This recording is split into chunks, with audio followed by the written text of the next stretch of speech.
24, 25, 26. എന്താ കണക്ക് തെറ്റിക്കുന്ന? ഇത് വേറെ കണക്കാണ് സാറേ. ഈ എന്റെ കണക്ക് തെറ്റി. ഞാൻ എവിടെ നിർത്തിയത്? നീ നിർത്തിയതല്ല 85 മുതൽ ഞാൻ ഇവിടെ നിൽക്കാം. 85, 86. ഞാൻ എവിടെ നിർത്തിയത്? 25. 27, 28, 95, 96, 97, 98, 99, 100.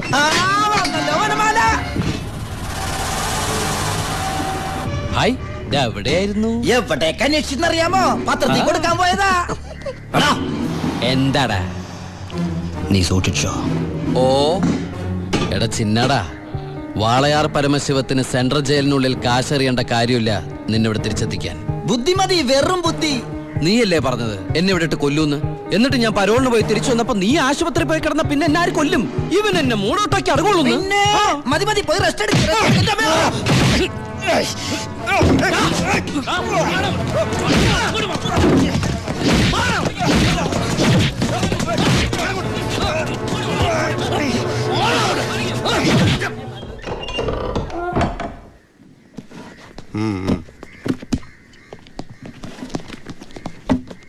നിന്റെ ആരാടാ ദുബായിലുള്ളത്? ഇടക്കിടക്ക് കത്ത് വരുന്നുണ്ടല്ലോ. നമുക്കുണ്ട് സാറേ ദുബായിലൊക്കെ ഫ്രണ്ട്സുകള്. എനിക്കും ഉണ്ടപ്പോ നിനക്കുണ്ട് ദുബായിൽ ഫ്രണ്ട്സ്. എനിക്കാരുമില്ല. നിന്നോട് ചോദിച്ചില്ല? അല്ല, ചോദിച്ചാൽ തന്നെ പറയാൻ ആരുമില്ലെന്ന് പറഞ്ഞത്. 2 കത്തോ? From Divakaran, jailer, central jail. ഇതൊന്നും നിനക്ക് ദുബായിലൊക്കെ അയച്ച കത്തല്ലേ? എന്തൊന്നും എഴുതി വെച്ചേക്കണാവോ? എന്തായാലും ഒന്ന് നോക്കിയേക്കാം. പ്രിയപ്പെട്ട എൻ്റെ ഉണ്ണിക്ക്, ഞാൻ ഗോപിയുടെ കൊരങ്ങച്ചൻ, കൊച്ചച്ചൻ, ജയിലർ ദിവാകരൻ എഴുതുന്ന സ്നേഹത്തോടെയുള്ള കുത്ത്. കുത്തോ? ഈ ജയിലിലെ ശീലം വെച്ച് എഴുതിയായിരിക്കും കുത്തേ. കുത്തും കത്തും തിരിച്ചറിയാത്ത നമ്മൾ തമ്മിൽ നേരിട്ട് പരിചയമില്ലെങ്കിലും എനിക്ക് ഗിഫ്റ്റായിട്ട് DVD, TV, മൊബൈല്, ഇതൊക്കെ അയാളുടെ അപ്പനോടൊന്ന് വയ്ക്കട്ടെ. ബാലുവിന്റെ കത്ത.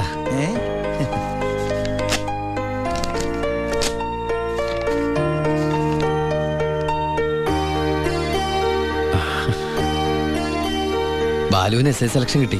അവൻ ട്രെയിനിങ്ങിന് ചേർന്നു. ബെസ്റ്റ്.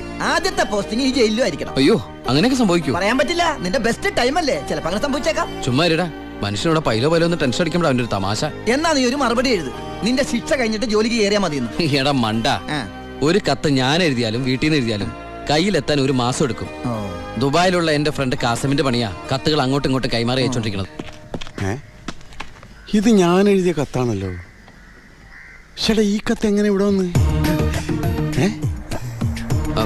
സാർ ആരെ നോക്കണത്? ഇത് കണ്ട, ഞാനിത് ദുബായിക്ക് എഴുതിയ കത്ത. ഇതെങ്ങനെ ഇവിടെ വന്നു? ഇനി ആ പോകുന്ന വിമാനത്തിൽ നിന്നെങ്ങാനും വിടതായിരിക്കോ? ആ വിമാനത്തിന് ഓട്ടയുണ്ടോ? അങ്ങനെയാണെങ്കിൽ ഇത് ആര് പൊട്ടിച്ചോ? അല്ല, ഈ പൈലറ്റുമാര് വെറുതെ ഇരിക്കും എങ്ങനെ വായിച്ചു? റെസ്പോൺസിബിലിറ്റി ഇല്ലാത്ത തെണ്ടികൾ, അന്യരുടെ കത്ത് വായിക്കുന്ന പട്ടികൾ. അല്ല, അനാവശ്യമായിട്ട് എന്തെങ്കിലും കത്തിൽ എഴുതിയിരുന്നു? എല്ലാ ആവശ്യമുള്ള സാധനങ്ങളാ. DVD, TV, mobile.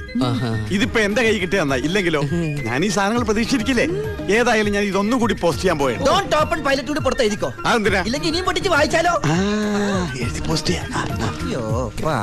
ഈശ്വര, 1 മാസം കൂടി കഴിയുമ്പോ ഈ കത്ത് തന്നെ ഞാൻ ഒന്നുകൂടി വായിക്കേണ്ടി വരുമല്ലോ.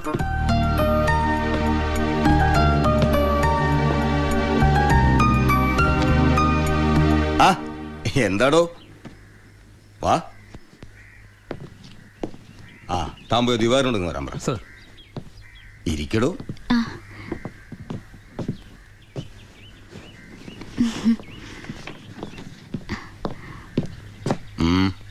സർ, സി ബ്ലോക്കിൽ ചിന്നാടനും പരമശിവനും തമ്മിൽ വീണ്ടും തല്ലുണ്ടായി. അവൻ പല തവണയായി ചിന്നാടന്റെ മെക്കെട്ട് കയറണം. താൻ പോയി തൂക്കിയെടുത്തോളൂ ആടോ ആ പരമശിവത്തെ. നിനക്ക് എന്തിന്റെ സൂക്കേടാടാ? മറ്റുള്ളവരോട് മര്യാദയ്ക്ക് പെരുമാറാൻ നിനക്ക് ഇവനോട് മാത്രം എത്ര വലിയ സൂക്കേട്? സൂപ്രണ്ടിന്റെ കൈ കിട്ടിയാലുണ്ടല്ലോ പിന്നെ എനിക്കൊന്നും ചെയ്യാൻ പറ്റില്ല. അവനാണെങ്കിൽ സൂപ്രണ്ടിന്റെ ആളും. ഞാൻ അതളങ്ങിയ അങ്ങോട്ടും ഇങ്ങോട്ടും അറിയും. എന്താന്ന്? എനിക്കും ജീവിക്കണ്ടോ? അച്ഛന്റെ അസുഖം എങ്ങനെയുണ്ട്? പ്രഷർ പെട്ടെന്നൊന്ന് കൂടി കുഴഞ്ഞു വീണു. ഉടനെ ഇങ്ങോട്ട് കൊണ്ടുവന്നു. ഇവിടെ ഇപ്പോ മെഡിക്കൽ കോളേജിൽ അഡ്മിറ്റ് ചെയ്തിരിക്കുക. അതുകൊണ്ട് നേരിട്ട് പറയാൻ വന്നതാ. ഓ, ഇങ്ങോട്ട് കൊണ്ടുപോടോ. ചെല്ലടങ്ങട്.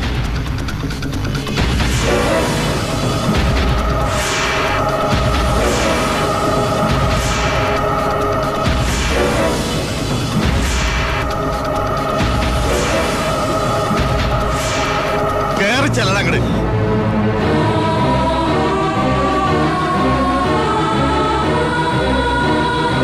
എന്നിട്ട് എല്ലാം കയറുന്നു. നീങ്ങ് പോര്. വാ.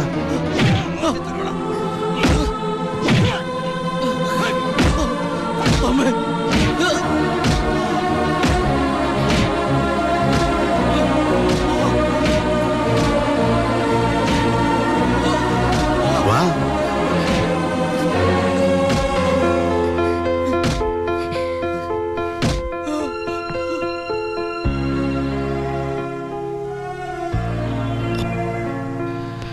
ഇടി കൊണ്ടതിനേക്കാൾ വേദന അവളെ കണ്ടപ്പോഴായിരുന്നു. ഇനിയിപ്പോ വീട്ടുകാരറിയും, നാട്ടുകാരറിയും. അടുത്ത വണ്ടിക്ക് എൻ്റെ കുടുംബം മൊത്തം ഇവിടെ എത്തും. ഞാൻ ഈ കളിച്ച കളിയൊക്കെ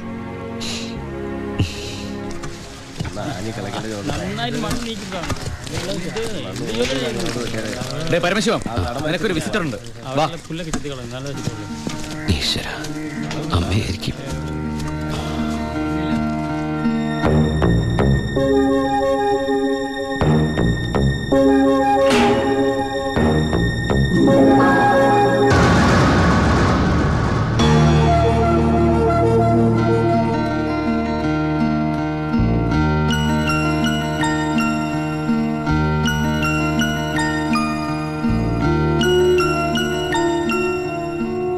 നിങ്ങളുടെ ദുബായ് പൂജപ്പുര സെൻട്രൽ ജയിലിന്റെ അകത്താണെന്ന് ഇവിടെ വെച്ച് കണ്ടപ്പോഴാണ് മനസ്സിലായത്. താൻ എന്താ എൻ്റെ അടുത്ത് പറഞ്ഞത്? അന്ധയായ പെൺകുട്ടി തനിക്ക് വേണ്ടി കണ്ണിൽ എണ്ണ ഒഴിച്ച് കാത്തിരിക്കുകയാണെന്ന്, അതും ക്രിസ്ത്യാനി ഷേക്കിന്റെ വീട്ടില്, അല്ലേ? അച്ഛനും കൊച്ചച്ഛനും അറിയാതെ ഞാനിവിടെ വന്നത് നിങ്ങളെ കണ്ട് രണ്ട് വർത്താനം പറയാനാ. പാവ അമ്മ മൂത്ത മോനെ കുറിച്ച് പറയുമ്പോ 1000 നാവ. ഒരു കുടുംബം മുഴുവൻ അവിടെ നിങ്ങളെ സ്നേഹിച്ചു കൊല്ലുക. എന്നിട്ട് ഇനി അവരെ ചതിക്കാൻ ഞാൻ സമ്മതിക്കില്ല. എല്ലാവരും അറിയണം. ഞാൻ അറിയിക്കും. അറിയിച്ചോളൂ. കുട്ടി പറഞ്ഞത് ശരിയാ. ഞാൻ എല്ലാവരും പറഞ്ഞു പറ്റിക്കുക, മനഃപൂർവ്വ. പിന്നെ ഞാൻ എന്താ പറയേണ്ടത്? ജയിലിൽ കിടക്കണമെന്നോ? സത്യം പറഞ്ഞ അവരുടെയൊക്കെ സന്തോഷം നശിപ്പിക്കണമായിരുന്നോ ഞാൻ? വിശ്വസിക്കാമെങ്കിൽ വിശ്വസിക്കാം. ഈ കൈകൊണ്ട് ഞാൻ ആരും കൊന്നിട്ടില്ല. പക്ഷെ കൊലപാതകം എന്ന പേരില് ഞാൻ ഈ ജയിലിൽ കിടക്കുന്ന എൻ്റെ കൂലിയാ മാസം മാസം എൻ്റെ വീട്ടിലെത്തുന്നത്. അതുകൊണ്ട് അവരൊക്കെ അവിടെ ജീവിതത്തിൽ ഈ നിമിഷം വരെ എൻ്റെ ഭാവിയെക്കുറിച്ച് ഞാൻ ചിന്തിച്ചിട്ടില്ല.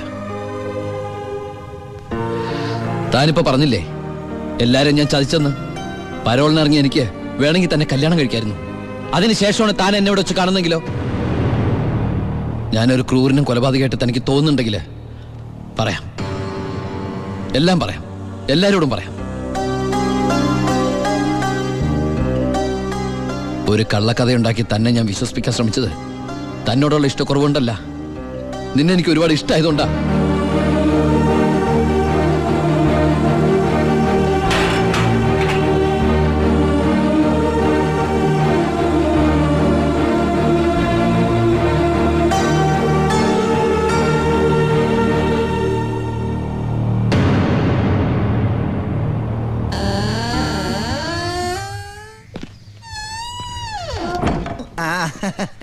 എടാ, എന്നെ നിന്റെ ഒപ്പം ഇറക്കി വിട്ടാൽ മതി. ഇവിടുത്തെ ഏമാനോട് കാല് പിടിച്ച് ഞാൻ പറഞ്ഞു, കേട്ടില്ല. ദേ ചവിട്ടി പുറത്താക്കി. ആരെ നീ നോക്കണത്? നമ്മുടെ ആൾക്കാരും കണ്ടില്ല. ആ, അവർക്കാർക്ക് ഇനി നിന്നെ വേണ്ടായിരിക്കും. നീ വിഷമിക്കണ്ട. അത്യാവശ്യം ദുബായ് സാധനങ്ങൾ വാങ്ങാനുള്ള കാശ് എൻ്റെ കയ്യിലുണ്ട്. പിന്നെ ഒരു ഡ്യൂട്ടി പെയ്ഡ് ഷോപ്പും ഞാൻ അടിച്ചു മാറ്റിയിട്ടുണ്ട്.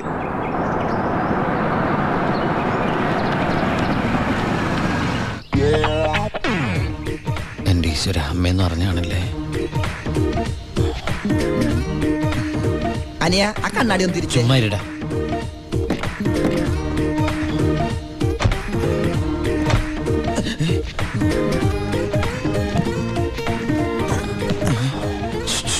ഷൂവോ? ഷൂ അല്ല, ചെരുപ്പ്. അങ്ങോട്ട് നോക്കിയേ.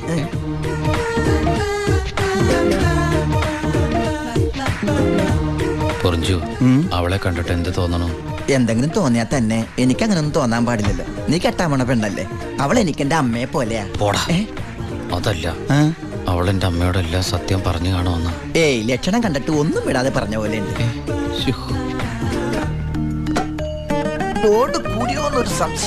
മോനെ ഉണ്ണി, എനിക്ക് വിശ്വസിക്കാൻ പറ്റുന്നില്ല. ജയിലിൽ കിടന്ന കാര്യം വിശ്വസിക്കാൻ പറ്റില്ല. അമ്മേ. ഉണ്ണി, ഏയ്. ഇനി നിന്നെ ഞാൻ ഉടനെ ഒന്നും ദുബായിക്ക് വിടില്ല. അയ്യോ, ഇനി ദുബായിക്ക് തിരിച്ചു പോകണ്ടമ്മേ, ശിക്ഷ കഴിഞ്ഞില്ലേ? ശിക്ഷയോ? അല്ല, ഈ അറബിയുടെ കൂടെ പണിയെടുക്കാന്ന് പറഞ്ഞാ അതിലും വലിയ ശിക്ഷയുണ്ടോ അമ്മേ? ഇവന് മനസ്സിലായില്ലേ? പൊറിഞ്ചു. അന്ന് വന്നപ്പോ വേറെന്തോ പേരാണല്ലോ പറഞ്ഞത്. അതെ, ബിജു. ഈ അറബികൾക്ക് ബിജു എന്നുള്ള വാക്ക് നാവില് വഴങ്ങില്ല. അതുകൊണ്ട് അവര് പൊറിഞ്ഞു എന്നാ വിളിക്കണതേ. ഉദാഹരണത്തിന് സോഡേനെ അമ്മ സോഡ എന്നല്ലേ പറയണത്. എനിക്ക് സോഡ എന്ന് പറയാൻ അറിയാൻ പാടില്ല, ഞാൻ ഷോഡ എന്നാ പറയണ. അതായത് മക്കളിരിക്കെ, അമ്മ ചായ കൊണ്ടുവരാം. അമ്മേ, അപ്പുറത്തെ വീട്ടിലെ കുട്ടി അമ്മയോടൊന്നും പറഞ്ഞില്ലല്ലേ? ആ, പറഞ്ഞു. കണ്ടോ, ഞാൻ പറഞ്ഞില്ലേ, പറയും. അമ്മേ, ഞാൻ എന്റെ നീ തിരിച്ചു വന്നാലുടൻ അവളെ കല്യാണം കഴിച്ചോളാമെന്ന് പറഞ്ഞ കാര്യവും ഞാൻ അറിഞ്ഞു. ഞാൻ അപ്പോഴേ പറഞ്ഞില്ലേ അവൾ അങ്ങനെ പറയൂന്ന്. അവളെന്താ അങ്ങനെ പറഞ്ഞേ? എടാ, അവള് നിന്റെ ട്രാക്കിലായെന്ന്. Hello hello. ഫ്ലൈറ്റ് യാത്രയൊക്കെ സുഖമായിരുന്നോ? ഫ്ലൈറ്റിൽ വന്നവർക്ക് സുഖമായിരുന്നു. നമ്മള് തമ്മിൽ ദുബായിൽ വെച്ച് കണ്ടുമുട്ടിയ വിവരമൊന്നും ഞാൻ അമ്മയോട് പറഞ്ഞിട്ടില്ല. ദുബായിലോ? എപ്പോ? ജയിലില്. ആ, അല്ല, അമ്മയോട് കുട്ടി വേറെന്തൊക്കെയോ പറഞ്ഞു അമ്മ പറഞ്ഞല്ലോ. പണ്ടാരടങ്ങനെ വാടക എടുത്ത സ്ഥലം നശിപ്പിച്ച്.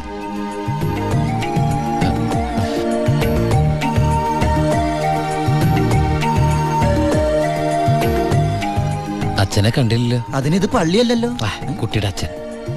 അച്ഛൻ വൈദ്യരെ കാണാൻ പോയിരിക്കാ. ആ, കുഴമ്പ് വാങ്ങാൻ പോയതായിരിക്കും. നിന്നെ ജയിലിലിട്ട് ഇടിച്ച ഇടി ഒരു എപ്പിസോഡ് പോലും വിടാതെ കുട്ടി കണ്ടതല്ലേ? ഒരു മിനിറ്റ്. വരൂ. ഒരൊറ്റ മിനിറ്റ്. എന്താണ് സീക്രട്ട് ആണാ? കണ്ടോ? അതെടുത്തേ. പെൺകുട്ടികളുടെ മുമ്പിൽ ആളാവരുത്.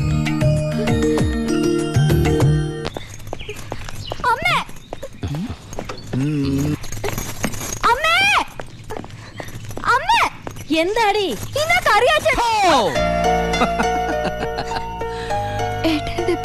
ആ, എന്താടി ഏട്ടനെ കണ്ടിട്ട് പഴയ പോലത്തെ ഒരു സന്തോഷമില്ലാത്ത? എന്തിനാ മോളെ? നിന്റെ മുഖം കണ്ടാൽ എനിക്ക് അറിഞ്ഞൂടെ എന്താ പ്രശ്നം? ഏട്ടാ, കറിയാച്ചൻ ഇന്ന് കോളേജിൽ വന്നിരുന്നു. കാശിന്റെ കാര്യം പറഞ്ഞു കുട്ടികളുടെ മുന്നിൽ വെച്ച് എന്നെ ഒരുപാട് ചീത്ത പറഞ്ഞു. അമ്മേ, അമ്മേ. എന്താ മോനെ? ആ കറിയാച്ചൻ ഈ മാസത്തെ കാശ് കൊടുത്തില്ലേ? 6 മാസമായിട്ട് നീ കാശ് അയച്ചില്ലല്ലോ മോനെ.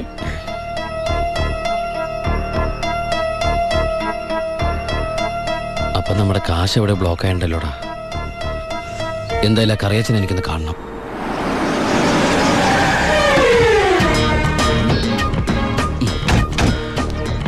കറിയാച്ചനുണ്ടോടോ? ആരാ? എന്താ കാര്യം? വേണ്ട. അല്ലേ, ആരാ? ദുബായിക്കാരൻ എപ്പോ എത്തി? വാ ഇരിക്കേ. എന്റെ പൊന്ന് കറിയാച്ച, കുറച്ച് കരുണ കാണിക്കണം, ദയ ഉണ്ടാവണം. കരുണ, ദയ, അതെന്നതാ സാധനം? എന്റെ ലൈഫ് ഞാൻ കണ്ടിട്ടേ ഇല്ലല്ലോ. കറിയാച്ചന് കാശ് തരാനുള്ളത് നേരാ. പക്ഷെ അതിന്റെ പേരില് അമ്മയും പെങ്ങളെയും ചീത്ത പറയുന്നത് മര്യാദയാണ് അച്ചായ? എന്റെ അമ്മയും പെങ്ങളെയും ഒന്നും അല്ലല്ലോ ഞാൻ ചീത്ത പറഞ്ഞേ, നിന്റെ അല്ലേ? എടാ കൊച്ചനെ, ഞങ്ങള് പലിശക്കാർക്കൊരു അനുഗ്രഹമാ ഈ ഭാര്യയും അമ്മയും പെങ്ങളും ഒക്കെ. അവള് വരെ വന്ന് ഞോണ്ടിയാ വേണ്ടേ, ഇതുപോലെ ആള് ദുബായിന്ന് വരെ പറന്ന് ഞങ്ങളുടെ മുന്നിലെത്തും. ഇനി സെറ്റിൽമെന്റിലേക്ക് കിടക്കാം. മുടക്കിയ തവണകളും അതിന്റെ പലിശയുടെ പലിശയും മേശപ്പുറത്ത് വെക്കാൻ എനിക്കിത്തിരി സാവകാശം തരണം. എന്തിന്? മേശപ്പുറത്ത് വെക്കാനോ? അതല്ല, ദുബായി നയിച്ച കാശ് ഇതുവരെ എത്തിയിട്ടില്ല. എത്തിയാലുടൻ കറിയാച്ചന്റെ കണക്കാൻ തീർത്തോളാം. തീർക്കാൻ പോകുന്ന എന്റെ കണക്കാണോ അതോ കാശിന്റെ കണക്കോ? ചേട്ടന്റെ കണക്ക്. ചേട്ടന്റെ കാശിന്റെ കണക്ക്. എങ്കിൽ എന്റെ കണക്ക് എപ്പോ ക്ലോസ് ചെയ്യും പറ? കാലനല്ലേ അറിയൂ. ഈ എലുമ്പനേതാ? എന്റെ ഫ്രണ്ടാ. എങ്കിൽ ഈ ഫ്രണ്ടിനോട് എന്റെ ഫ്രണ്ടിൽ നിന്ന് മാറി നിൽക്കാൻ പറ, ഇല്ലെങ്കിൽ ഈ ഫ്രണ്ടിന്റെ ഫ്രണ്ട് ചളുക്കാൻ എനിക്ക് തോന്നും. ഇപ്പോഴത്തെ ഷേപ്പിൽ നിന്ന് ഷേപ്പ് മാറി വല്ലാത്ത ഷേപ്പായി പോകും. അതിന് പുറത്തു നിന്നോട്ടോ. എന്റെ കറിയാച്ച, ഒരു മാസത്തിനകം ഞാൻ മുടക്കം വരുത്തിയ തുക തന്നു തീർത്തോളാം. ബാക്കിയൊരു 6 മാസത്തിനകം സമ്മതിക്കണം. പലിശ കൂടും. എന്തു വേണേലും തരാം. ദയവ് ചെയ്ത് എന്റെ വീട്ടിൽ കയറി ബഹളം ഉണ്ടാക്കരുത്. തെറ്റിച്ചാ ഞാനും ശോശാമ്മ നിന്റെ തറവാട്ടിൽ കയറി നിരങ്ങ